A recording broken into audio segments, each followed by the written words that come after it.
Talk About It Tuesday. I'm Tosca Di Matteo, founder of Tosca Coaching and Consulting, and I'm super excited for today's guest, Jessie Patterson of NourishX.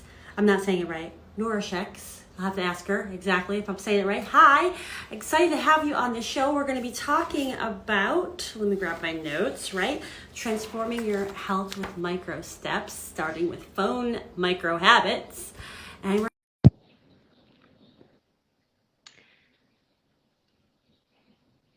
So, yes, hello, Jessie. Hello. Thank you so much for having me. Oh my gosh, thank you so much for being here. I've been so excited about our conversation for a while now. So, thank you for making the time to come on this platform and share your story and your wisdom. I'm so excited to have you.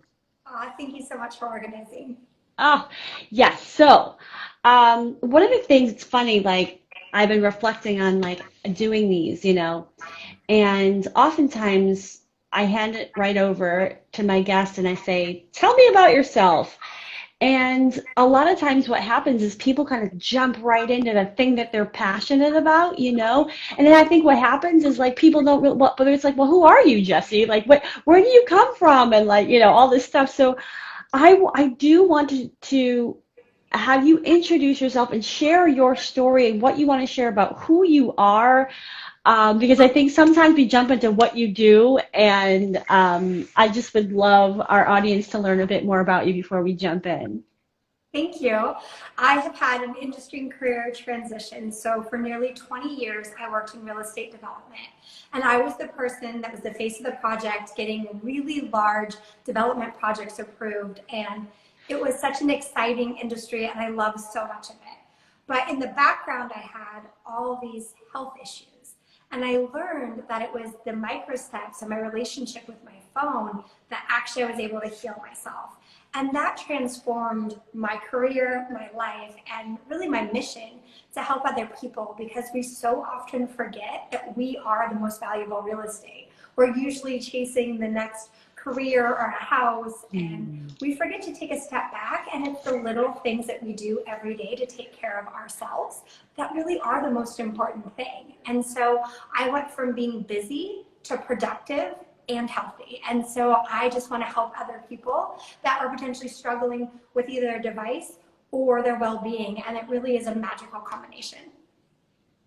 Awesome. Yes. Wow. That was like super helpful to just hear the snapshot of your journey. And I'm curious, when you say words like busy, right, and productive, it really makes me think about how we use these things as a badge in society and how detrimental it is. And at the same time, healthy ambition is good.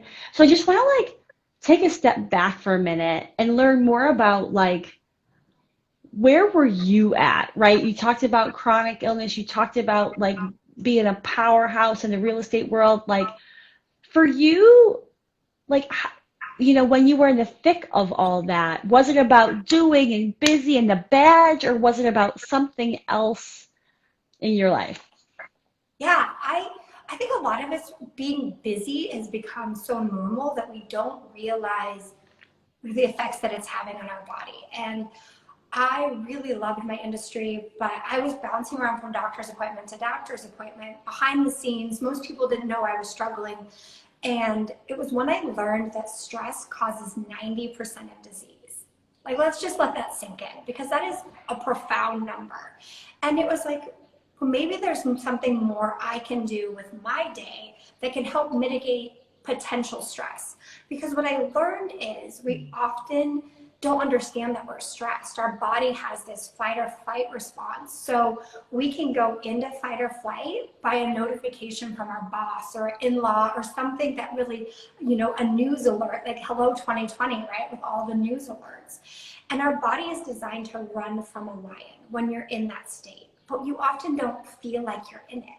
And so with this ongoing busy, busy, busy notifications, always going, there was so much that I wasn't aware of that my daily habits were actually impacting my health. And so I looked at how much I was using my phone. And on average, I was right up there with the average. So I was about on the phone about 5 hours a day, which is the average use of a typical person these days. And it didn't seem that alarming, but when I added it up over an entire year, that was 76 days of my entire year. 20% of my year was on my phone. And I think phones are great, and I help people reimagine their relationship with the phone, because it's not about feeling guilty. It's just like, how could I use it a little bit more intentionally? And that number really struck me as, oh, maybe I have more time to do something to help my health than I realized. And so I was able to start hacking into my time use, where I previously didn't think that I had any time. Gotcha. Okay. So yeah, because I just want to make the thread for people, right? So struggling with health, have a powerhouse job and other activities, and making the time for yourself to address the health was like a challenge, right? Absolutely. And I think so many of us struggle with that today. Like, I can't tell you how many apps I would download, Mm. but I was like, this is the week that I'm going to like finally use these apps that I know are going to help me. But then I learned that really our habits are 45% of our day. And so it's when you start learning to hack your habits, that's where the Mm. real change is. And most of us just aren't aware. So on average, we have people are spending 2.5 hours on social media a day. And that adds up to 34 days of their year. And so when you're able to just make small changes, and I don't think social media is bad. If you're using it to watch an interview or be engaged and you're getting off of it feeling great, it's not bad. But there is areas you can make a little bit reductions that then can help you. And I think it's so important that you look at your habits. We're often so unaware of our daily habits and how they're impacting our health and happiness. And they're keeping us from, one of our biggest habits that we do as humanity these days is, I'm too busy, or I'd love to do that, but I don't have time. And I can't tell you how many times I've heard people say that. And we all have the time. And it's just learning how to protect it. And one of the favorite quotes I recently just heard is a Roman philosopher from nearly 2,000 years ago. And listen to how relevant this is today. He says, people are frugal in guarding their personal property. But as soon as it comes to squandering time, they're the most wasteful of the one thing which is right to be stingy.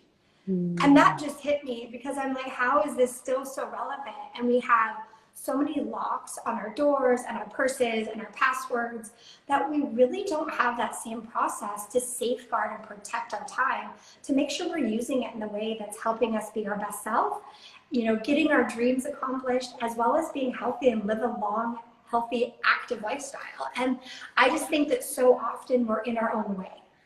Oh my God, Jesse, I feel like this is like divine intervention, because I literally have to make a decision about whether or not to spend an hour and a half in like a networking thing. And I have to be like, is that worth it?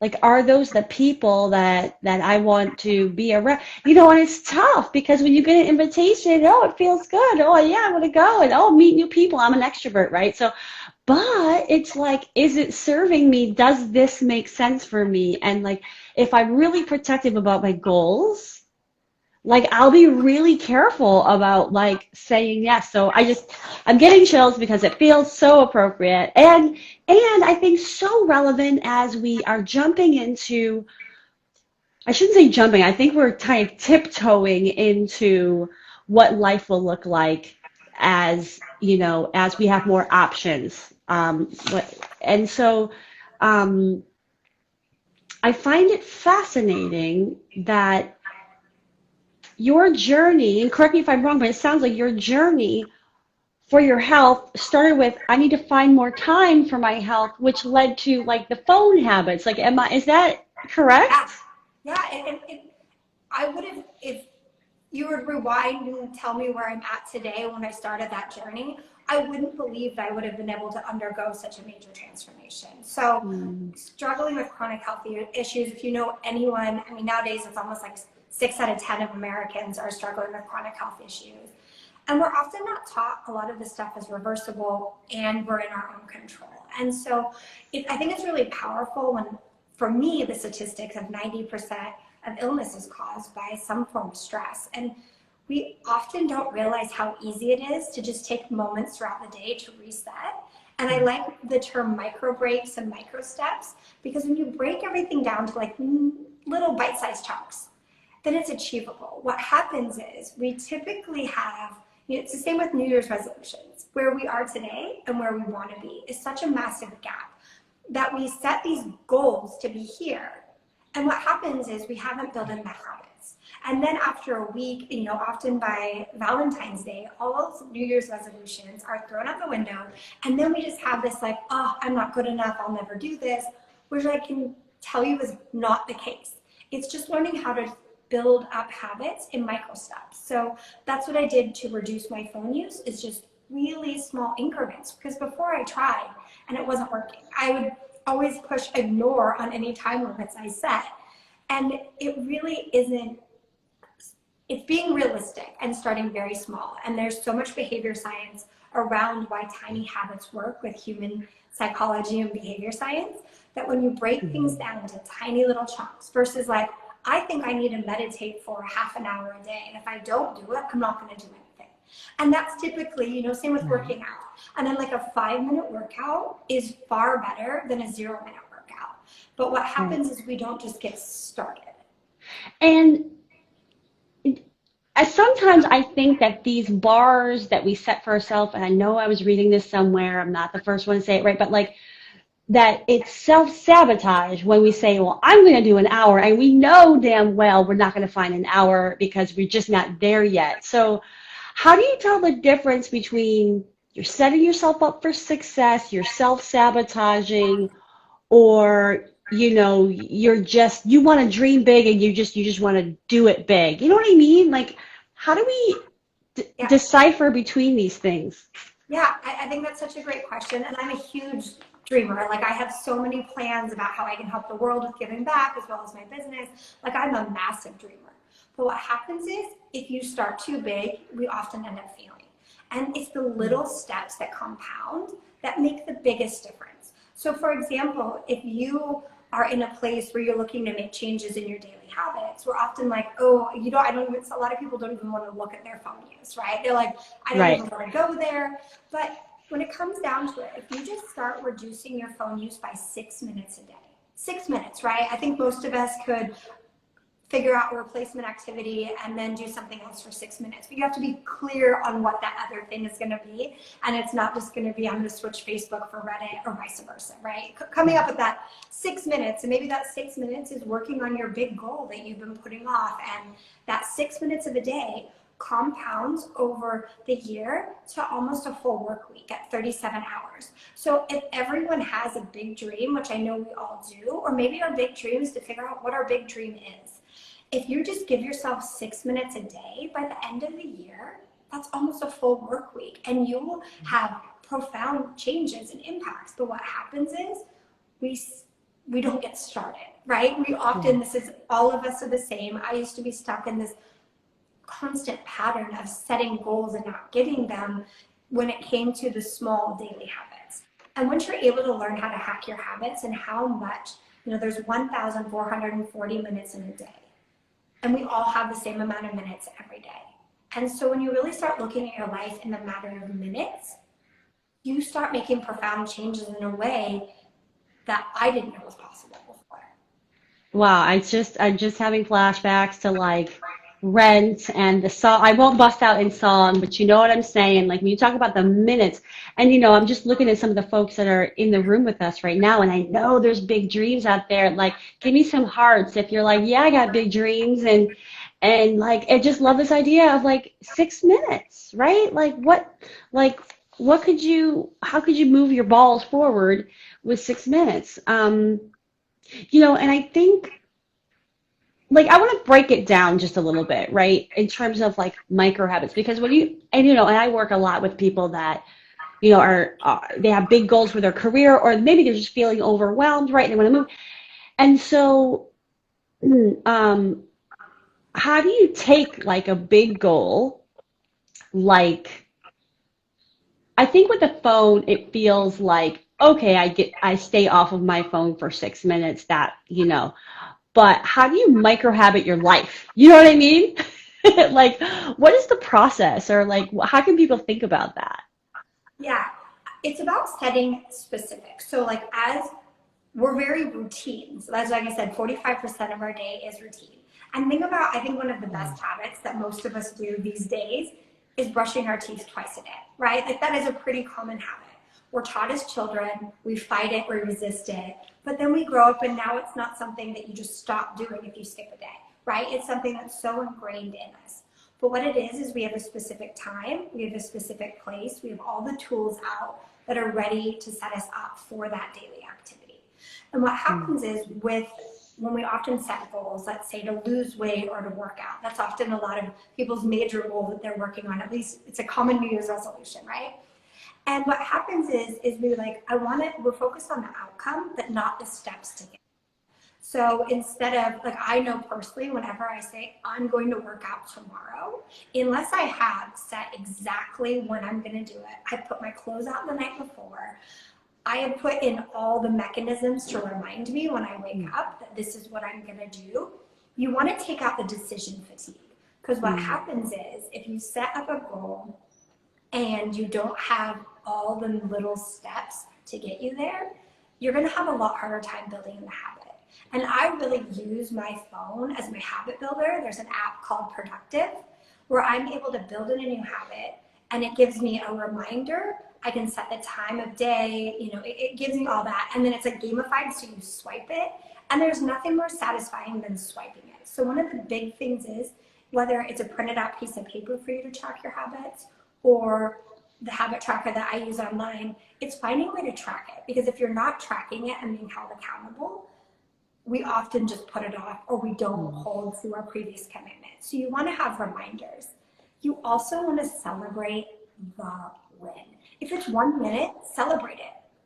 And what happens is we're often in our head beating ourselves up about, I should have done it longer, and all of this negative energy that we bring to our lives every day. We're constantly having to work on how do we change that relationship and reward ourselves. I always say that like snacks work for like training animals, training kids, right? But you can give yourself like an encouragement, like an inspiration snack, or do a little dance. Like it doesn't have to be food, but you can find a way to reward yourself. So then that behavior becomes encouraged as you're building a new habit. I love this. I talk about celebration so much. And I know there's like neuroscience behind it, right? Like Yes. in Yeah. terms of, yeah. Um, yeah, I mean, what can you share about the neuroscience of celebrating your wins? Yeah. So it's like the neuroplasticity. So it's just like when you're learning a new habit, it takes a while to get it down.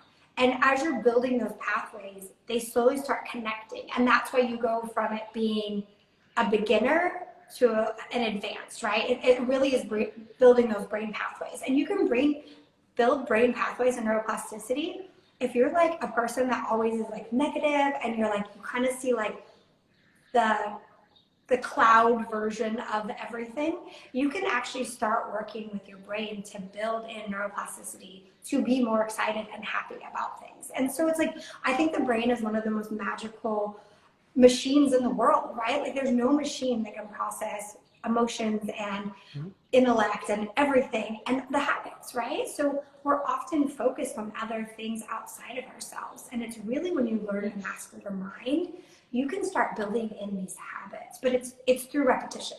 That's one Hmm. of the biggest things is having a repetition to build in those pathways. And I love a lot of the Yeah. teachers and people I follow say, you don't give up walking as a kid when you fall over. But as adults, if it's anything new that we're learning, we give up. And the brain is meant to make changes. So one of the things I often help people with is I reframe what you're saying. And one of my favorite questions to get into your day of what you're asking is how can I? Because we often know the first answer is typically, I can't do that. I would never have Mm. time. It won't work for me. But I just ask people to reframe the question, how could you? And we often are able to stop that pattern of that whole list of negatives and interrupt it and get ourselves out of our own way. And we often can come up with some amazing solutions for ourselves, but we're typically stuck in the I can't. Right.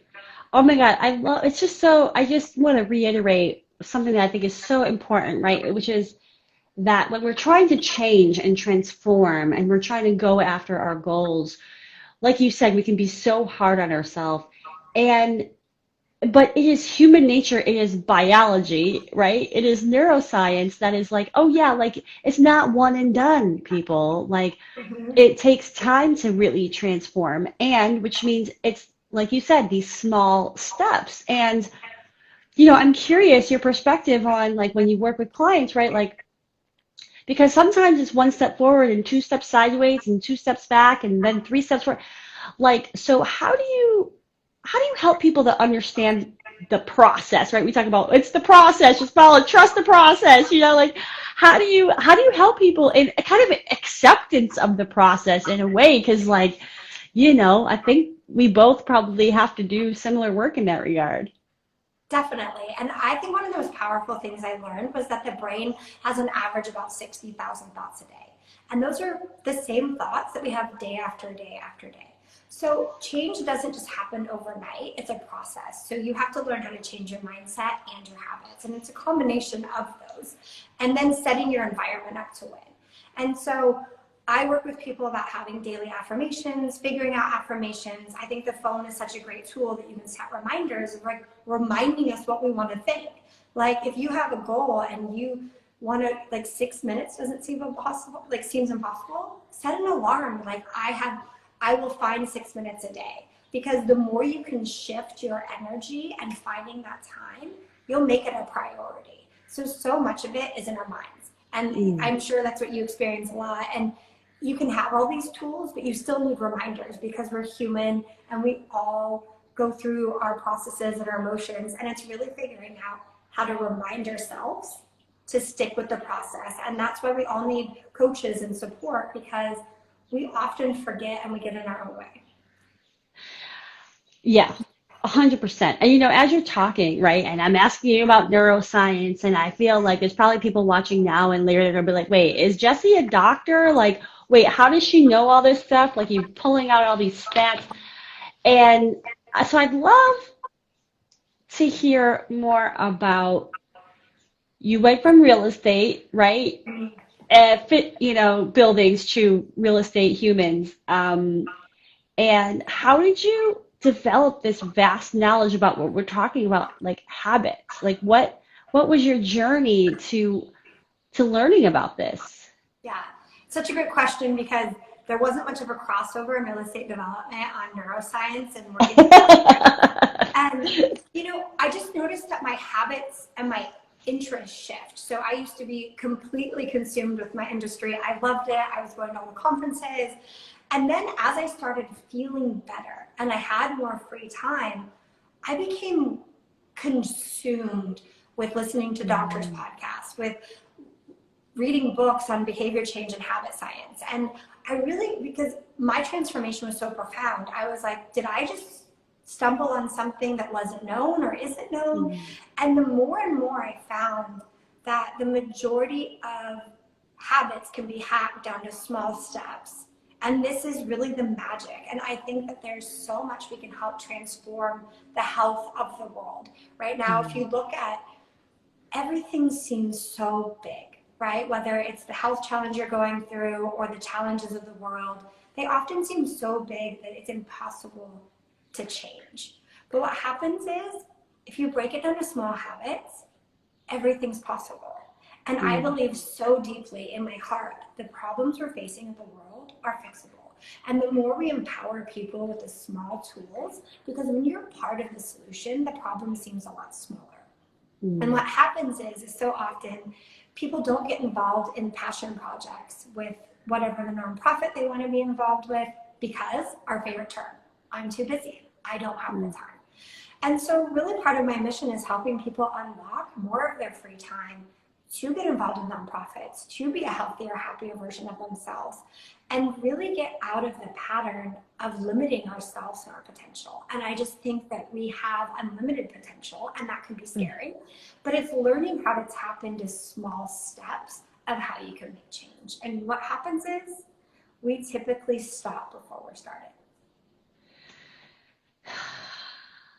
I get, oh, I just could eat that whole thing up, because, um, part of my passion is in helping people find work that they love, right? And a lot of that is changing the energy, right, that they're carrying with them and all that. Um, and I think in a world in which we have more options than we've ever had, like you could just waste so much time on things that are not even constructive, they can be destructive, right? That it's how do we, I feel like even step number one with these habits that you're talking about is like really focusing more on the internal than the external and understanding what you want. Like I'm just wondering, like, so when you work with people, right? Like how do you link stay off your phone and you'll be a healthier person with like this is what you want to do. Do you know what I'm saying? Like how to like I think it's starting small, and a lot of people, instead of I wanting to unlock more time, they feel I don't have the time or I don't want to waste my time. And that's often like a very common narrative of what people tell themselves. So I just start with like reframing, like what mantra or affirmation could you put in your phone to remind you a few times a day of like, I'm going to use my time more wisely, or I'm going to unlock more time to do more things. It's really, I think, using the phone as our tool. I think it's one of our superpowers is these magical devices that we have in our pockets that really can do everything. And I think often we get distracted by all the content on them, and that's okay, right? When I first got the phone, I was right there too. And I think it's moving into an evolution where we're using our phones and all the technology more intentionally. I don't think it's getting rid of any social media or any games or anything that bring you joy. I think it's about building in an intention around how much do you want to use them? How often do you want to be on them? And the more that you can have predetermined set times that you find are right for your life, that's where you're really able to start doing more. When you're unintentionally going through life and having the devices kind of, you're responding to them, you're watching Netflix every night, and I love Netflix, it's not about getting rid of it, but one magical little thing that I help people with is you turn off autoplay. Turn off autoplay on YouTube, turn off autoplay on Netflix, because these are all designed by incredible behavior change scientists. So they know the perfect amount of time that you're gonna be like, should I watch this next episode?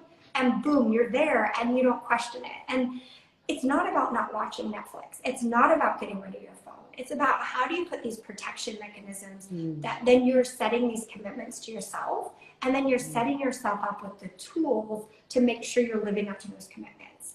And we're human, so it's to be kind to yourself in the process if you ever have a day that doesn't go well.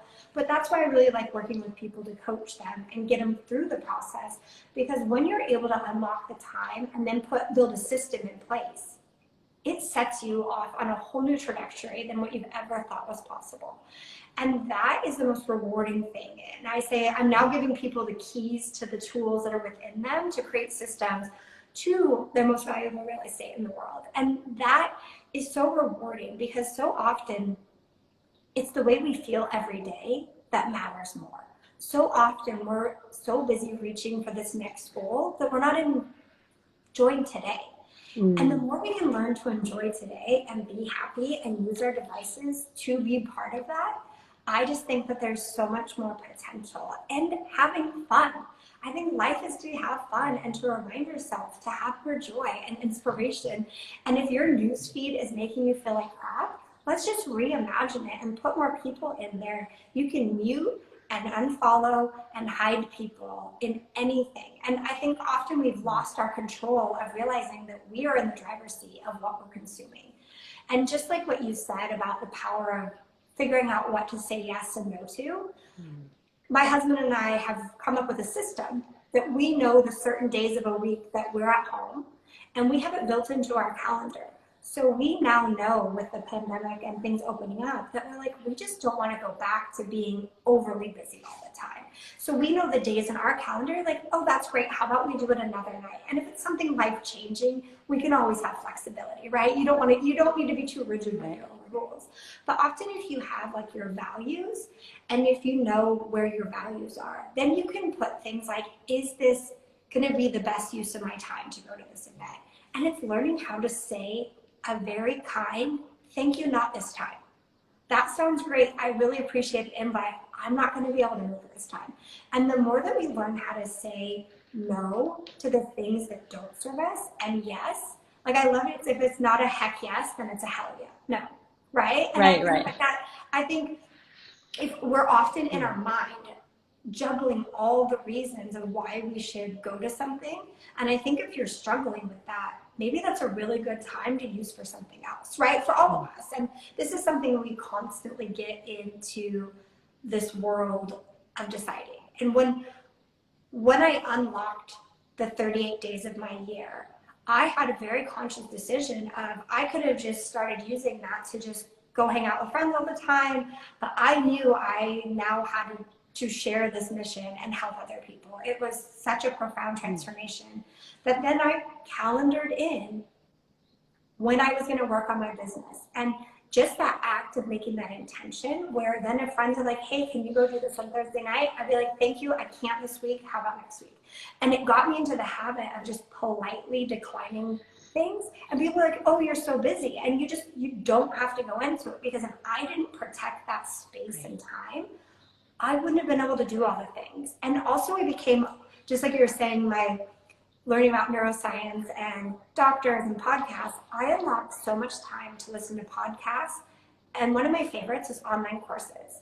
And the amount of content that we can consume, we are so lucky to have unlimited amounts of details on any topic you're interested in. And so maybe it's using that 6 minutes of a day to learn like what topic on podcasts give you joy, right? You don't have to overthink it. I think so often we're like, but I don't know what my big thing is. Instead of just saying, I'm going to use that 6 minutes to listen to things to figure out, to find where my range is. Right. Yeah. So it's funny because I'm thinking about like all the tentacles to this, right? Like we started talking about chronic health challenges, which led us to talking about stress, which led us to talking about productivity, right? And then you start talking about living for today, like living in the moment, right? And then you're talking about like this is how you can build your side hustle, like perhaps a passion in your life that's not, that you can't execute through your day job. Um, so at the end of the day, I feel like the theme here is around time and boundaries. Yeah, and really unlocking more extraordinary. And that's what my course talks about, is like, how do you unlock more of your extraordinary? And part of that is learning how to integrate self-care into your day. And for micro steps, I just love a breathing app. It's called Breathwork. And it's such a powerful tool. It's very visual. And so often people are like, I can't meditate, I don't have the time.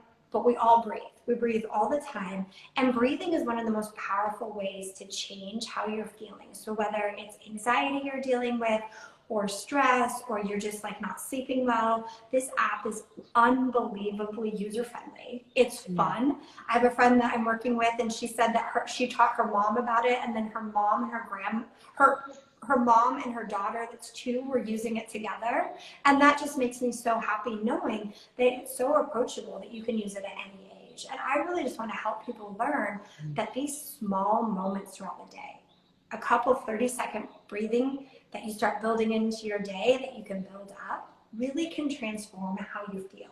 And the productivity side of things, we often race from one thing to the next. And we often don't just have like a moment of pause, especially with like Zoom fatigue, right? Like how many screens have we been on? And the science is coming in that even taking a small 5-minute break between your meetings and having screen time changes the chemistry in your brain. And so then it's learning out, okay, then you know that, but what do you do? So then it's like coming into the habit of, I'm going to close my screen, I'm going to do a breathing exercise, and you don't have to watch it, you can hear the sounds change.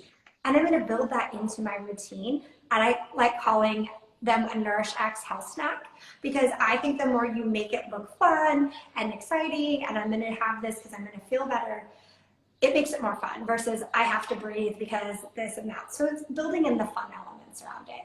But what it does is it really transforms how you feel. And the studies on this have shown that people do small micro breaks through the day are sleeping better, they're performing better, and we're just getting so exhausted. And we're switching tasks all day long. So on average, the average person is only getting about 12.5% of their work week is actual focused work. What happens is we're bouncing around to notifications, we're holding our breath, we have a million tabs open, and we just are going everywhere. And so I work with people learning how to build in focused work time, learning how to build techniques so you're getting more done. Because this isn't all about just building in systems that are for your health. It's really also for productivity, and the amount that you're able to do when you stop switching tasks all day long is unbelievable. And I think it's one of the biggest issues we have with well-being these days is we're working in minute increments and we're getting so little done that we end up having to work overtime, and it's blurring into our whole life. And I think you can get done, and I know because I've seen it in people I'm working with, that you can get far more done in far less time than we think. And when you're more intentional about how you're using your time when you're not at work, you're just enjoying life far more. And most of us are just routinely in our habits, and we don't realize that we can feel more energetic, feel better, and have a better mindset and energy for the things that we want to be doing. Yeah, I'm just like, I'm over here being like, but multitasking is a superpower. Like, I can, like, right? Like, I tell myself that, like, We all do. And I used to as well, right? I was like, oh, I can multitask. And like, then I found out it's only 2% of the human population that can multitask. And statistically speaking, we're not that, right? Like, right. right? Like, there's a very small percentage of people. And I always say, why don't you try an hour without multitasking and just see how that goes? And I love that I've become really protective of my mornings. So my mornings have completely changed, and I just have like morning magic. And the days that I do not look at my emails and I do not get in my Instagram feed and I intentionally get my first task done of the day, I get it done with far more clarity and certainty than anything else. And what happens is I have tools that I work with people about how to use technology to help them. Because there's always that moment of friction when you're working and it gets a little hard. And you're like, I think right now is a really good time to check my email or LinkedIn or Instagram, or I'm gonna go read if someone like commented on Reddit. And it's when you're learning to fight that little moment of friction and you just get the work done, that's how we're able to get far more done. But what happens is we are just in our habits of that bouncing around. And trust me, I haven't cured that feeling of wanting to abandon the task. I've just set my computer and my phone up. So when I actually go do that, I have the sites blocked and I can control when they're blocked. But it really helps to not get distracted, and you're breaking that pattern. And that is part of the neuroscience. And it's really just using our devices to set us up for success and to get more done in the day. And I think it makes what you're talking about makes me think of this whole other element of all this, which is we get hits, right? Like that I feel validated when I look on like social media, I see a like, and so we get hooked on, I think, the feedback or something. Yeah. And so, like, how do we address that really strong, powerful force that pulls us in, Yeah. I always recommend, if you're on a site that you're constantly getting the notifications, and those are dopamine hits, so those are making you feel good. There's no coincidence that people are addicted to them because they help you feel good. And I'm the same. Like, none of us are immune to this for the most part. But what I do is I turn off my notifications on apps that give me those, that I know I'm not going to forget to check. Like, trust me, there's never been a day that I'm like, whoops, I just forgot to check Instagram. So it's looking at how do you reduce the amount of times you're looking at it. And usually sometimes people are like, well, I couldn't do that because. And I'm like, but how could you? Like, could you then schedule to look at it 3 times a day or 4 times a day, that then you're going to respond to your clients or people that are on there? Because typically we don't need to have this instant response time. We've just gotten really used to it. And so it's learning how to just have small little changes, and then also learning how to hack your happiness chemicals in different ways. I mean, part of my morning routine is I give myself a hug. It's like this. And it's one of it's actually scientifically proven to release chemicals that help you be happier. And it's part of my morning routine, but it's a really good way when you're fighting the urge. Because there's always going to be the urge of doing that thing, you're trying to break the habit.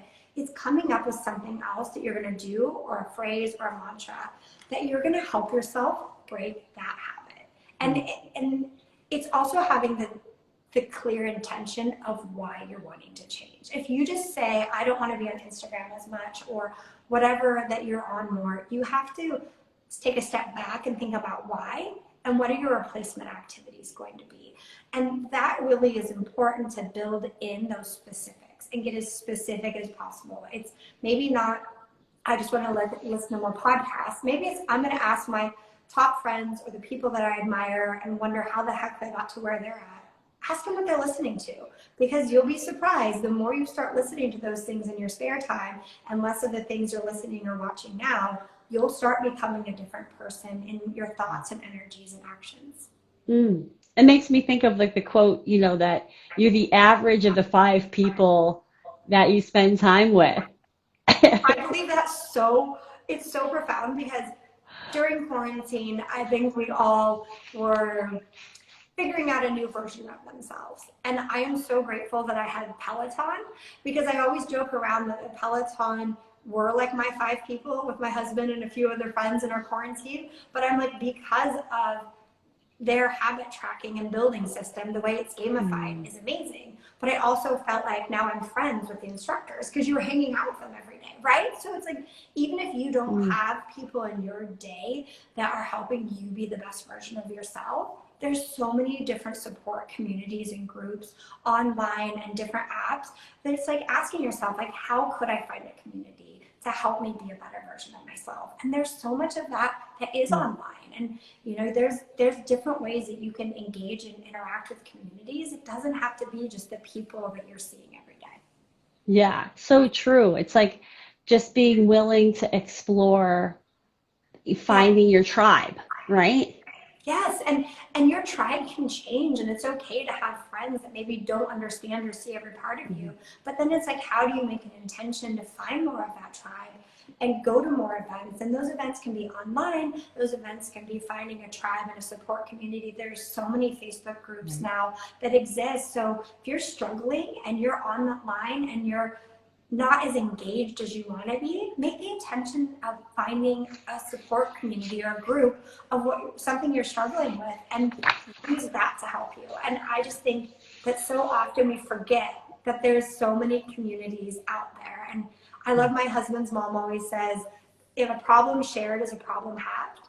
And we often get in our head and think there's nobody else experiencing what I'm going through, or you wouldn't understand. And the more that we let that pressure and that feeling of isolation build up in our heads of what we can't share, and find a community that's safe and trustworthy where we can share it, we stop holding ourselves back. And I used to live in so much fear and uncertainty and being scared of everything. And the more you start saying yes and putting yourself out of your comfort zone, the more you're able to do things that you would have once thought were impossible. Yeah, it's like having to say no so that you can say yes to the fuck yeahs that are out there, right? Like, Yes, and yes. Saying no to others is often saying right, yes to yourself, but it's right. coming up with, and so many people struggle with this, and it's figuring out a predetermined set of responses that you're going to have. So then you know what to say, because often if you're learning a new skill, and one of the great ones is, let me check and get back to you. That's a great one, because then you can, oh, if you don't remember what you're going to say, that doesn't force you into a yes or no right now. And let me tell you, I've never been offended, and I'm sure you haven't either. If someone says, let me check and get back to you. Right. So it's just figuring that in, and you can always say a lovingly no. Yeah. Thank you so much. I really appreciate the offer. That day doesn't work. How about we find another time? Or I'm going to pass this time, but I look forward to the next event. There, in coming up with those predetermined kind no's, help you say yes to yourself. But what happens is we often get stuck in the I couldn't do that, or that doesn't work for me. But it can, and you just have to ask yourself, how could I say no more in a way that would make me feel comfortable? Well, this, what we're talking about here is like a whole nother, right? It's like a whole nother topic, and because boundaries, right, and changing the nature of your relationship, whether it's with your phone or with who you're interacting with and how in a digital environment, right, that can cause a lot of rifts because in essence, I think, if our MO, let's just take it in the work realm, if our MO is that I fucking respond to emails within, like 3 hours, and now I'm realizing, oh my gosh, like that's a multitasking nightmare because I'm that responsive, right? And it's pulling me away from other things. Then I think for some people it can bring up a lot of fear to say, well, what if what are the consequences of not being that responsive? Or if you have friends who like to dump on you in emails and you've gotten into this habit of like doing big, long back and forth, that's not serving your time, right? All that stuff. Then we have to deal with the secondary consequences of how people are reacting to our transformation and our change, Yep. right? And I work with people on that. I have a whole module in my course about boundaries and also how to create a communication system, because we often don't take a step back, and we often assume more what someone requires from us and never have that conversation. And so it's learning how to have those conversations. It's learning how to set those boundaries. It's learning how to create a system with whether yourself, your team, or your clients. And I found that you become far more productive, right? It's like there's a little bit of like an adjustment, but you become more responsive. You just become more responsive in select times. So I personally check my emails 3 times a day, and I have select times when I check them. And then I have a block on Fridays to check for a couple hours to get through them. And that's worked for me. And it's figuring out what works for everyone else, right? And I was able, even when I was in my corporate job, to not check my mornings first thing and last thing. I switched off notifications. And what happens is you're often filled with so much fear you don't do it. But I always say, like, try it. Try it for an hour. Try it for 1 hour a day without notifications and see how it feels. Or have a communications with some of the people that you think that you don't want to let down. And talk with them about what you want to do and how you want to try it. And then see what conversations, because this is something a lot of people are struggling with. And so if you're having that conversation, having boundaries, especially after the pandemic, is something that like companies and people are all trying to build and understand. So I think it's having that transparency of, hey, I'm trying to be more productive. And if I had any employee ever say that to me, I think that's like magic to a manager's ears, right? So it's like, I just want to work with you and like helping a system because I want to be extremely responsive. What would work for you? Like, what are your expectations? And you could find out so much more from what your manager is expecting from you than what you currently often assume. Yes. This is gold. I love that you build this into your training, right? Because it's multifaceted, it's dynamic when we're trying to when we are in transformation, right? It's a whole ecosphere that's impacted. And I love the transparency, right? Of I'm trying this out, or like I need to change stuff that works for me. And like this is, and then if you're around people that are like, well, it doesn't work for me, then you're probably around the wrong freaking people, right? Let's just be clear, right? Like, I also think it's about learning the approach, right? Because a lot yeah. of times people are like, well, I never could be off my phone for a weekend because my mom. or this or that. Right. And it's like, well, how could you have that conversation with your mom? Or how do you make your phone on do not disturb so if your mom calls twice, she can still get through, right? Like, how do you Right. figure out those communication things? But what happens is we often stop at that I can't and end there. Right. Versus, and that's why I always tell people that how could you, how can you? And then that just unlocks how you can create these boundaries in your work, in your school life, with friends and family, in relationships. And today, most relationships, romantic relationships, over 70% of them are dealing with issues of their devices. So it's a huge issue in today's society. And I often work with people about how do you build in the moments of non-phone time within your week. Because what happens is if you run home and you're excited to share something with your partner and you're talking to the top of their head while you're scrolling, you're not getting that same engagement. So if you Oh just my come, gosh. like, right, or like even teenagers, anything. But if you're able to have a conversation of like, hey, how about for the first 10 minutes of when we get home or our first interactions, or even 5, start with 2 minutes. Or off our phones, let's put our phones over here. It would be something that would mean a lot to me. Would that be something you're into? And just having those conversations, because what happens is our phones have just become habit, and it's become so Right. normal to check the phone in the middle of someone telling you something that you don't even realize you're doing it. I know that I used to not. And so it's learning how to build in those systems. And I just really want people to live their best lives and have more fulfilling relationships and have more purpose and meaning. Oh my God. Yes. I'm just like, wait, are you like, have you been in my therapy sessions? Like the phone, I swear, how much money I've spent trying to solve the phone issues in my relationship, but I digress. Well, and that's why I'm here, because you're not alone. And the more that Yeah. people realize they're not alone, and it's not, Mm. again, it's not struggling in silence, right? And I, Right. I think there's so many counselors that don't understand how you create systems around your phones Right. and your devices to safe hold that part of your relationship. And I think, Right. I mean, devices haven't been around that long. They really haven't. And it's Yeah. learning how to now integrate them into our life, and that you're becoming your better version of yourself and building in the systems where you can use it to really elevate you and unlock more extraordinary. Yeah, and I think a lot of this particular issue, without putting all my dirt on the table here, but I share a lot. But it's also taking responsibility. Like right? Versus shaming and blaming others because, you know, we got to start with ourselves, right? And then also be able to ask for what we need based on, right, how we are transforming. So I'm Absolutely. with you on that. And most people are typically unaware when you're working with Right. two people in a relationship that they both have the same complaint about each other's phone use. It's very rare.